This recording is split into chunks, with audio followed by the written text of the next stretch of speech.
evolution. I only have 10 minutes, so I'll go through the basic concepts that we are working on.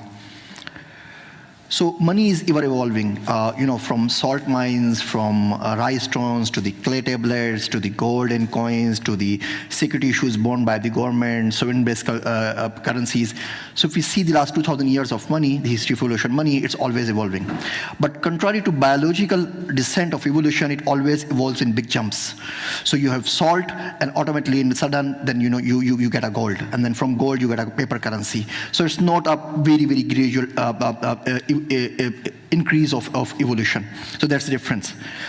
The ever-connected world of today's is now at a point where it's asking for another currency. All of the basic required ingredients that what supportive for fiat are quite working against it, and we'll see it how it's happening. So let me start with the story of one-eyed king. We all heard this story in our childhood, that there is a town of blind people and there is a king who has one eye. So why he was a king? Because he was the best to survive, to navigate his business. And since he's going to survive, he's more able to likely to pass this to his offsprings. And then that gene becomes the king. So that particular trait is guaranteeing his success and survival. So evolution is generally is the change in the characteristics of a species over several generations and relies on the process of natural selection. And we'll talk about what natural selection is. But one problem with evolution is whenever we talk about evolution, we always think of better. That's not true. Evolution is agnostic to progress. It is quite blind. So it's only optimizing you for the environment you are living in. It can be good, it can be bad. It can be good now, it can be bad 10 years later. So natural selection is a process by which specific traits become more or less common in population over time. Result of the relative success or failures. So when we talk about variations, this is more kind of undirected and blind. It's just mutation happens, something got changed. We are not sure it's good or bad or what. It's quite undirected. Inheritance, on the other hand, is quite directed. You get the best genes that help you survive in the environment from your parents.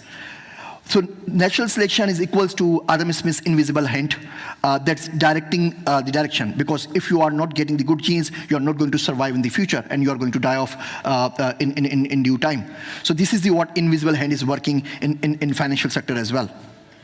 When we talk about survival of the fittest and blockchain, one of the problems I have is people say, okay, that's the first in trend. They comes first, so there's guarantees for their survival. And that idea sounds pretty cool. So, but this idea sounds pretty cool, and the first in trends cannot be the guarantee for survival. Right now, whenever we talk about cryptocurrencies, the only thing that we consider is the market capitalization. Bitcoin versus Ethereum versus Monero, Dash, and everything else. Strength is not always the determining factor for your survival. Sometimes it's work against you. So for example, we have the examples of Blockbusters, Toys R Us, and Radio Shack. They were very, giants. What happened? They cannot adapt to the environment, and they vanish away. Bitcoin, by the way, has been forecasted to fail 236 times, and it still didn't. So chain has the internal clock of this 10 minutes. I call it their own system of creation, while the GitHub community is equals to our immune system. So whatever happening in viruses and disease is supporting us, is killing those viruses, and making sure that whole species, cryptocurrency as a species, would survive. Some species, when they divide into groups, they have a better chance of survival. So for example, Darwin's finches, they have different kind of peaks. So like 10 different finches have 10 different kind of peaks, and that's make them good to survival. Some other species might go isolated, spread thin, and die. So for example, if we have a Bitcoin or chain network and we divide it to 10 folks, and every single chain will get 1/10 of the hashing power, they are vulnerable to attacks. So this is the concept of genetic camera that we have in biology as well. So environment, we need to be considered environment. It's very, very crucial for this. It plays a very important role. So when we talk about the nature, we always talk about the environment. So where are you from? So for example, I say my age is 40 years old. So where are you from? If I'm from Japan, yeah, that's quite ordinary. If I'm from Somalia, man, that's extraordinary. Their average is 39 years of age. So always depend where you live in, or where you eat, where you do your business. And money equals to, like biology is a historical science. You always need to have roles, participant, who is doing what, who is selling what are the interest rates and everything else. So if you remove that environment from the money, it doesn't make much sense after all. When we talk about blockchain environment, it's the government, it's the companies, it's the corporates, the miners, the participants. So when we talk about evolution, we need to consider everyone's role, all of the stakeholders, to create that environment. Adaptation is simply the ability to change. Sometimes a species' ability to remain unchanged is what required for their survival and for their growth. So whenever we talk about evolution, we always talk about change. Sometimes we need to resist segment 2 or something like that, that we cannot change. This is the right environment. This is the right ingredients and traits we need to survive. And this is very, very important when we talk about evolution and evolving of cryptocurrencies. Now, in the nature, something very strange happens. We call them ecosystem engineers. So we have large bisons. They go roam around the earth, they do a lot of damage, but that damage is very, very good for small animals, for weeds, for plants. Beavers make the bridge, and that bridge makes possible for other small species to survive. We have the woodpeckers. They make the holes in the trees, and that holes being used by other animals. So in the nature, we have this interconnected species. They are supporting each other when it comes to food chain, when it comes to shelter, when it comes to survival. So increasing the survival of other species because of one species. We are working on those ones when we can talk to the interoperability, when Bitcoin's network can talk to Ethereum, Ethereum can talk to some other blockchains. Atomic swap is one work in this direction. So what are the traits and features if we talk about the Bitcoin or blockchain DNA that we like to see in the whole systems? Clearly verifiable, simple, money traits, fungible, portable, divisible, scarce, censorship resistant, one might say, and programmable. Why we need programmability in money? Money so far, historically, is a very, very dumb construct. I give this 500 francs to somebody. Money doesn't know where I'm spending it. I can use it for pornography, for child abuse, for sex trafficking, anything else. Money doesn't know, and it doesn't complain. When you make the money programmable, you can have some kind of set of belief set or some set rules that money would not spend to this particular thing. So if I'm going to spend this money for drug abuse or from sex trafficking, money would complain, call 911 or call the FBI that this guy is spending me somewhere wrong. So we have a concept of easement in the real estate where we say, okay, this plot is only for orphanage or for schools or for mosque. Now you cannot use this plot for commercial purposes, right? It's for public garden or for municipality. We can have the same thing in the money. So I'm giving the tax to my government with the condition that government cannot use my tax money to wage a war to another country. As soon as government decide to do it, money would not go. Money would not transfer. Money would complain by itself. So this is the programmability of money that we are talking about. Decentralized. All of the genes are decentralized as well. So people are replicating and reproducing in Australia, totally different from the people who are replicating in Pakistan or in USA. So they have different kind of traits and DNA systems. So DNA and biological evolution is decentralized as well. Then we need evolving, something need to be changed, need to be adapted. Unforgeable costliness. That's the cost to mine a coin equals to buying a new one. You have to get all of the hashing powers to corrupt something. We would bother buy the new coins. Scalable, clearly we need it. Security, privacy, interoperability, and user-friendliness. So these are the few features that we like to see in the next currency or in the existing ones. So this is a chart. This is not by me. This is by somebody else. He compared the gold, fiat, and cryptocurrencies, and clearly the government base went out of favor for all of the DLTs and cryptocurrencies. We need decentralization, and we need a smart to be able to program that currency. We need to talk about extinction as well, and it's very, very important. So when the KT event happened, all of the traits that were good for dinosaurs becomes very, very negative for them.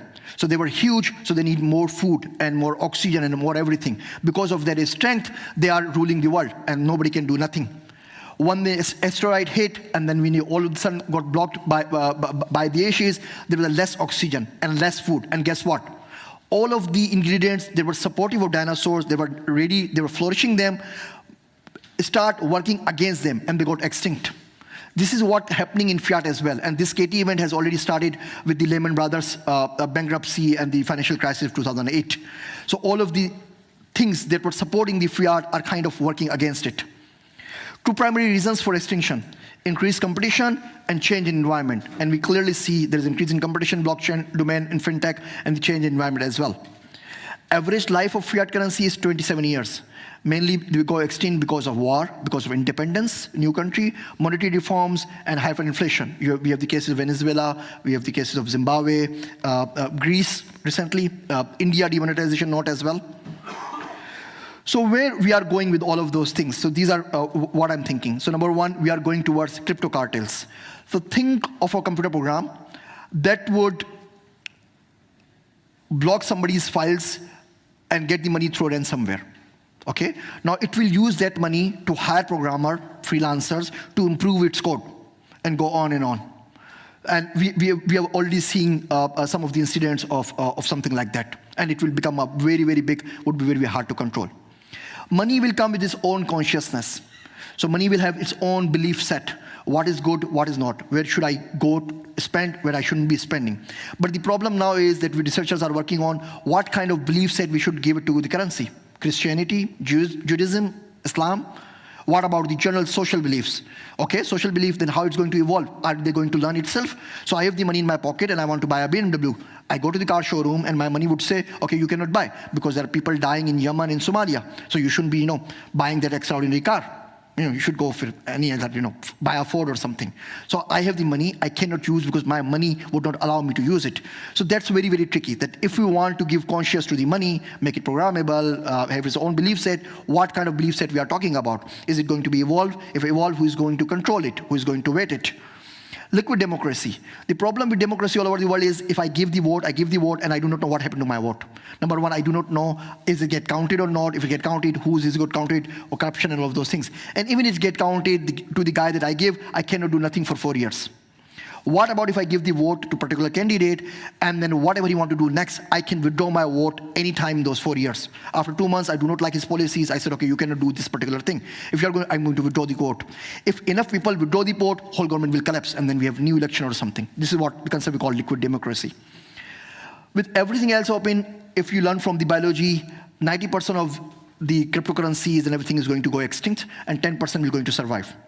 But those 10%, like, dot-com bubble bust. So everything goes, lose their 85% of value, but then we got Google and Amazon and Facebook. Those, the ones that are going to survive, will be huge and will change everything for forever, I guess. So that's it. Thank you very much. If you have any questions, please.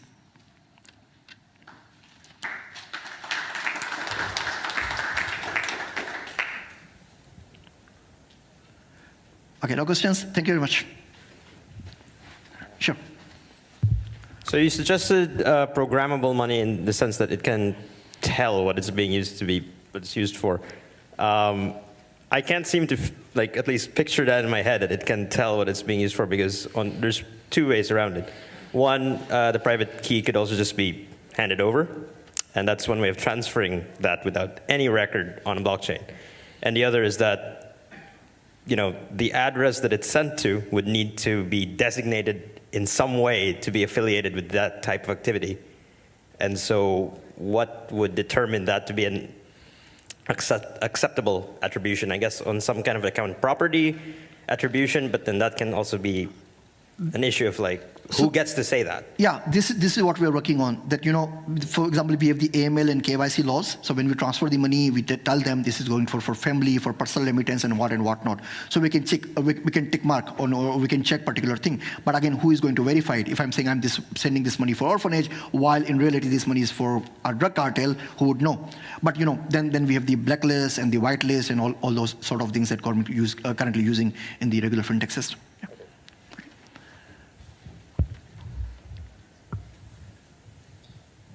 Okay, guys, thank you. Thank you very much.